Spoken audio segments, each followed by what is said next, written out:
تیم ملی فوتبال نورستان تاجیکستان در دور نهایی چمپیونات آسیا 2020 اشتراک خواهد کرد. فوتبالبازان زیر 16 ساله ما در بازی‌های انتخابی که در اردن برگزار شد هنگامه نشان داده تمام همسالان خویش را با حساب کلان شکست داده در تمام بازی‌ها نه کمتر از 5 گل به ثمر رسانیدند.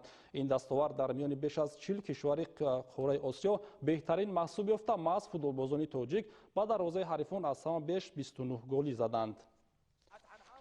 منتخب فوتبال 16 ساله تاجیکستان در بازی آخرین گروه آ بر تیم ملی فوتبال اردن با حساب 5-2 ظفر یافته راه خط دور نهایی چمپیونات آسیا در سال 2020 را به دست آورد. در این واخوری شاگردان اهل‌دین تردیوف در ابتدا 2 گل به دروازه‌شان سر دادند. عبدالقادر العلیم در دقیقه 11 رقابت و ادهم خانم الردی در دقیقه 13 رقابت گل دوم را به دروازه منتخب 16 ساله تاجیکستان وارد نمود. در دقیقه 24 رقابت باشد رحمتشاه رحمتزاده یک گل به دروازه تیم فوتبال اردن وارد نمود. عبدالفتاح خدایدادزاده باشد تناسب را در دقیقه 60 رقابت برابر کرد.